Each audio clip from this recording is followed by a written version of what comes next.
They say you can tell everything you need to know about a person by how they treat a neighbor's hobby. And in my line of work, that's usually where the trouble starts, with a man, a garage, and a woman who has far too much time and an overinflated sense of community standards. My name is Mike Harrison, and for 12 years I've worked as a detective in the fraud unit, a job that teaches you to look at the world through a lens of documentation and patterns. But when I'm not under the fluorescent lights of the precinct, I'm under the hood of a 1969 Ford Mustang Boss 429. That car isn't just metal and rubber to me. It's 15 years of hunting down original parts. It's the smell of Calypso, coral paint, and high-octane fuel. And it sits in my detached garage alongside a 1970 Chevy Camaro Z28 and a 1971 plum crazy purple Dodge Challenger. 3 pieces of American history worth $220,000. And apparently, a one-way ticket to a war I didn't even know I was fighting. The thing about my property in Pinewood Estates is that I did my homework before I ever signed the deed. You see, my garage sits on a separately deeded plot of land that was grandfathered in as commercial property long before the HOA ever existed, meaning it's a legal island in a sea of beige houses and manicured lawns. But Karen Whitfield, our newly elected HOA president, didn't care about deeds or history or the law. She only cared about the aesthetic integrity of the cul-de-sac. Karen is 52, a retired real estate agent with the kind of aggressive efficiency that makes you feel like you're being audited just by saying hello, and she moved into the neighborhood 6 months ago with one goal: to clean up the street. To her, my garage wasn't a restoration business. It was an eyesore, a haven for abandoned vehicles, and she started leaving these increasingly frantic notices in my mailbox, each one more colorful than the last, demanding I remove the environmental hazards immediately. I kept every single one of those letters, of course, because 12 years of detective work burns a certain habit into your DNA. You document everything, you observe the escalation, and you wait for the mistake. I watched her through my security cameras, a $4,000 system with cloud backup and motion tracking that she didn't even know was there, and I'd see her doing these slow drive-bys in her white SUV, or standing at my property line with a measuring tape like she was plotting a military invasion. She'd spend 14 minutes on her phone, gesturing wildly at my garage door, her face turning a shade of red that almost matched my Mustang, and I could tell she was building a narrative in her head, rationalizing that her good intentions for the neighborhood justified whatever line she was about to cross. The tension was a slow burn, a creeping mold in the foundation of our neighborly relations, and I could see action coming from a mile away, especially when I mentioned to a neighbor that I'd be heading to Quantico for a 10-day federal training seminar. Quantico, the FBI Academy, is a place of total digital isolation, phones surrendered, days spent in immersive evidence-handling workshops. And to someone like Karen, it was a 10-day window where the quiet guy with the cars would be gone and unable to fight back. I saw the silhouette of her at her kitchen window that night, phone pressed to her ear, and I knew she was making a move. I knew she thought that if she could just make the problem disappear while I was gone, the results would justify the means. I left on a Sunday morning, the garage locked tight behind an electronic system, and my daily driver Honda heading toward Virginia, leaving behind 3 classic cars that represented my life's work and a security system that was ready to witness the greatest mistake of Karen Whitfield's life. While I was sitting in seminars about interstate fraud and digital evidence, Karen was back home, conducting what she thought was a brilliant undercover operation, testing my phone lines, ringing my doorbell, and confirming that the coast was truly clear. She had convinced herself that my cars were abandoned, a legal keyword she'd found in some obscure county environmental regulation, and she figured that as long as I wasn't there to protest, an emergency removal would be seen as a heroic act of community service. But here's the thing about people who think they're smarter than the system. They always leave a trail. They always think that a fake name or a burner email is enough to hide the truth from a man who spends 40 hours a week hunting people exactly like them. Karen didn't just want the cars gone. She wanted to be the one who saved the street from the imaginary chemicals she claimed were leaking into the groundwater, and she was about to turn a simple neighborhood dispute into a felony-level fraud investigation.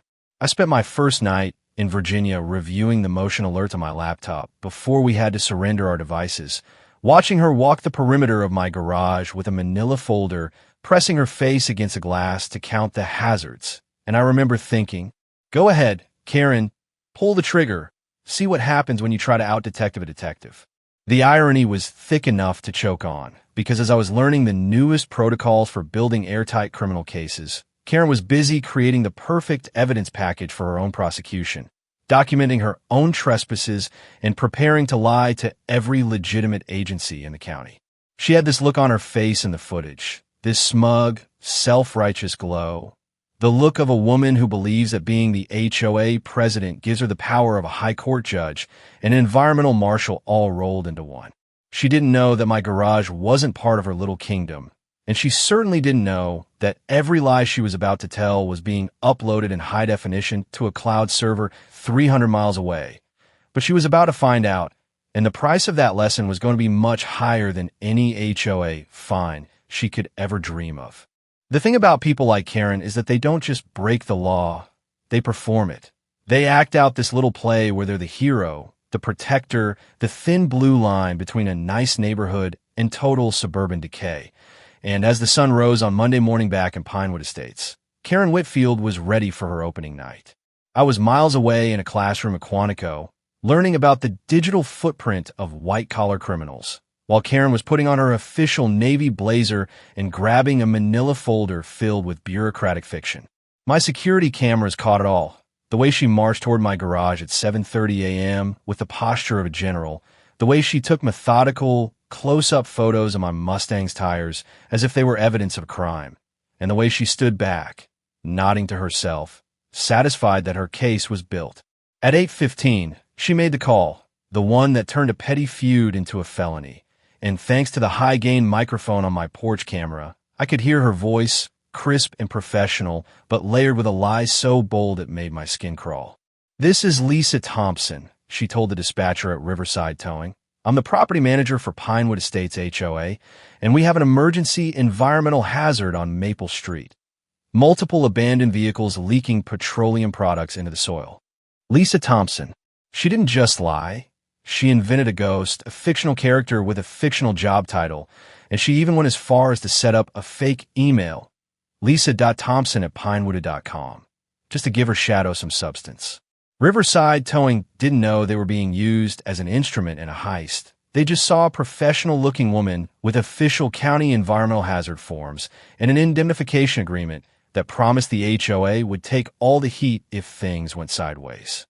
Tommy Carter, the driver, arrived in a heavy-duty flatbed and looked at my pristine Camaro and my plum-crazy Challenger with a skeptical eye, probably wondering why abandoned cars looked like they belonged on the cover of a magazine. But Karen, or Lisa, was right there with her folder, pointing at a tiny oil stain on the concrete that was probably from a lawnmower 3 years ago, talking about groundwater contamination and emergency remediation protocols.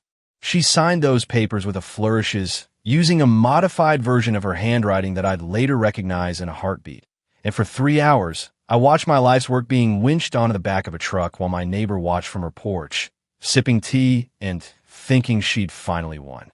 I didn't see the footage until Saturday evening, during our 1-hour communication window at the academy. And when that empty garage floor flickered onto my laptop screen, I felt a surge of adrenaline that was colder than any winter morning on the beat. The rage was there, sure, a hot, throbbing pulse in my temples, but it was quickly replaced by something much more dangerous. The cold, calculating mind of a fraud detective who had just been handed a textbook case on a silver platter. I saw her face. I heard the name Lisa Thompson, and I watched the $220,000 worth of American muscle disappear around the corner, destined for an impound lot where they'd be processed as environmental waste.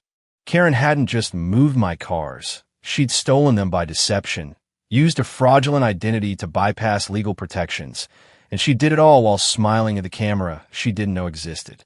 The rest of the week was a test of my own restraint. I had to sit through seminars on interstate coordination while my stomach was doing backflips, knowing that every second my car sat in that yard, they were at risk of being damaged or processed into scrap. I called home to check my messages and heard the silence. 3 calls from Karen's number in the first 2 days, no messages left, just a predator checking if the prey was still out of town. She was so confident, so sure that her Lisa Thompson persona would shield her from the consequences, that she probably spent that week bragging to the rest of the board about how she'd finally cleared the blight from Maple Street. When I finally pulled into my driveway on Sunday night, the Honda's headlights swept across the closed garage door, and for a split second, I hoped it was all a bad dream. But the electronic lock showed green, and when the door rolled up, the silence that greeted me was deafening. Just an empty concrete floor, a few mounting brackets where my tool cabinets used to be, and the faint, lingering scent of old motor oil. $220,000 of my life, gone, replaced by shadows.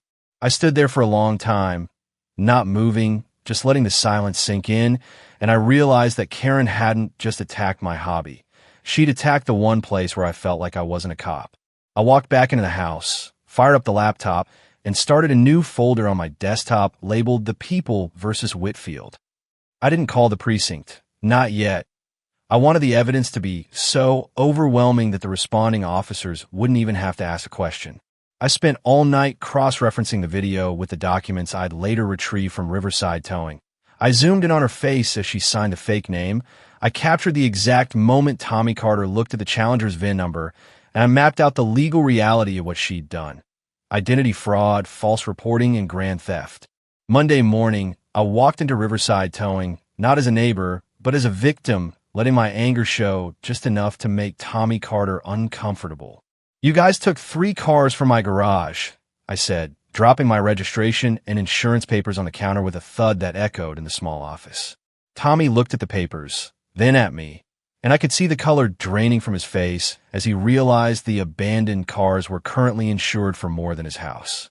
A lady named Lisa Thompson authorized it. Property manager for Pinewood, he stammered, handing me the folder she'd left behind.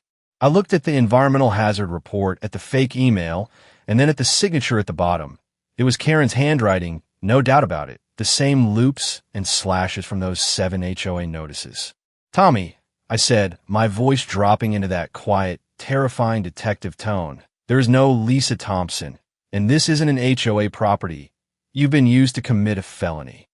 He looked like he was going to be sick, but he led me out to the yard, and there they were, my 3 beauties sitting in the disposal row, dusty but intact. I stood there, looking at my Mustang, and I knew that the next 48 hours weren't just about getting my cars back. They were about a public execution of Karen Whitfield's reputation. She thought she was playing a game of suburban chess, but she'd forgotten one thing. When you play against a detective, every move you make is just more evidence for the file. I was going to let her stand up at the HOA meeting on Thursday. I was going to let her take her victory lap in front of the whole neighborhood. And then I was going to show her exactly what happens when you try to outsmart a man who gets paid to find people exactly like her. The trap was set. The evidence was backed up to 3 different servers, and as I drove home, I found myself actually smiling, because Karen Whitfield was about to learn that good intentions are a very poor defense against a 20-year prison sentence. Thursday evening arrived with a chill in the air that felt like a sharp warning, and as I walked toward the Pinewood Estates Community Center, I felt a strange sense of calm, the kind of stillness a hunter feels when the target is finally walking into the clearing. I was carrying a single manila folder, tucked under my arm like a casual prop, but inside was a digital and paper trail that would dismantle Karen Whitfield's life piece by piece. The room was buzzing, maybe 25 neighbors sitting in those plastic folding chairs, gossiping about lawn fertilizer and holiday lights, unaware that they were about to witness a forensic autopsy of crime. Karen was at the front table, wearing a navy blazer and a look of triumphant grace, the kind of expression a queen wears when she's finally banished the court jester. She called the meeting to order at 7:30 sharp, her voice ringing out with a terrifying level of confidence.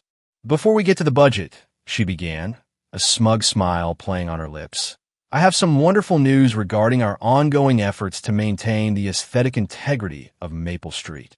After months of warnings, we have finally successfully executed an environmental remediation of the abandoned vehicle blight in our southern corridor." A few neighbors nodded, Mrs. Wilson even clapped, and Karen basked in it like it was a standing ovation at the Oscars. She went on for 5 minutes about groundwater safety and decisive leadership, painting herself as the savior of our property values. I sat in the very back row, my face a mask of bored indifference, until she asked if there were any questions. I stood up slowly, the silence in the room following me as I walked toward the front. "I have a question, Karen," I said, my voice echoing off the linoleum. "I'm curious about the proper channels you mentioned. Specifically, who is Lisa Thompson?" The color didn't leave her face all at once. It leaked out, starting at her neck and moving up until her cheeks were the color of damp chalk. I don't know what you're talking about, Mike," she stammered, her fingers tightening around her gavel. I didn't raise my voice. I just opened the folder and pulled out a high-resolution blow-up of my security footage, the frame where she was standing in front of my garage, signing the tow slip with a flourish. "That's funny," I said, laying on the table in front of her, "because Lisa Thompson is the name you used to sign this environmental hazard report. And Lisa Thompson is the name on the fake email address you used to defraud Riverside Towing." The room went dead silent. You could hear the hum of the vending machine in the hallway. I pulled out the second sheet, the HOA notice she'd sent me 2 months ago, and laid it right next to the fraudulent tow authorization. "Handwriting analysis is a basic part of my job, Karen," I said, finally letting a bit of the detective's edge slip into my tone. "The loops on the L, the slant of the T, it's a perfect match.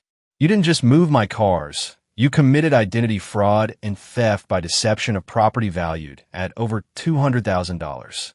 If you can't prove that," she hissed, but her voice was brittle, cracking under the weight of 25 pairs of eyes. "Actually, I can," I replied, and that's when I pulled out my badge. I didn't slam it down. I just set it on the table next to the photos. "My name is Detective Mike Harrison, Metropolitan Fraud Unit. And for the last 10 days while I was at Quantico, my security system, which records in 4K with cloud backup, by the way, captured every single second of your little performance. I have you on video inventing a persona. I have you on video lying to a contractor, and I have the witness statement from the driver you defrauded." The shift in the room was violent. Mrs. Wilson gasped, and Mr. Peterson, who had been Karen's biggest supporter, stood up and walked away from her table like it was on fire. I leaned in closer, my voice dropping to a whisper that carried to the back row. "You thought I was a maintenance man, didn't you? You thought I was just some quiet guy you could bully because I didn't attend your bake sales. But here's the reality. Identity fraud is a Class D felony. Theft by deception over $100,000 is a Class B. You're looking at 10 to 20 years, Karen. Is the visual harmony of the neighborhood worth that?" She collapsed in her chair, the official blazer suddenly looking 3 sizes too big for her. The meeting didn't just adjourn, it erupted. A vote of no confidence was called and passed in under 90 seconds.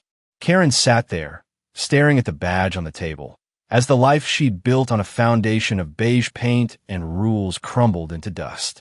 By Friday afternoon, my cars were back in my garage, delivered personally by the owner of Riverside Towing, who was so terrified of a secondary fraud suit that he offered to detail them for free. Karen's "for sale" sign went up 3 days later. She moved to Austin before the month was out, likely hoping to find a neighborhood where no one knew about Lisa Thompson. But in the digital age, a felony record tends to travel faster than a moving truck. I'm back in my garage now, the smell of Calypso coral paint and old leather filling the air again. The new HOA board leaves me alone. In fact, they've started asking my advice on security and jurisdictional boundaries. As for Karen, she learned the hardest lesson of all, that when you try to play God in a cul-de-sac, you'd better make sure your neighbor isn't the one who writes the reports. But it makes me think, how many of you are living next to a Karen who thinks the rules don't apply to them? Have you ever had to pull back the curtain on an HOA president who went too far? Or maybe you think I was too harsh on a woman just trying to improve the street. Tell me in the comments. Was this justice or just a detective taking a busman's holiday? I want to hear your HOA horror stories, and let's settle once and for all. Who's the real villain when the property lines get blurred? Hit that subscribe button, because the truth always has a way of coming home to roost. Now, I gotta ask, did I go too far?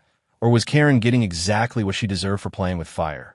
The law is black and white, but neighborly disputes are always gray. Let's debate it in the comments. Have you ever caught an HOA official in a lie?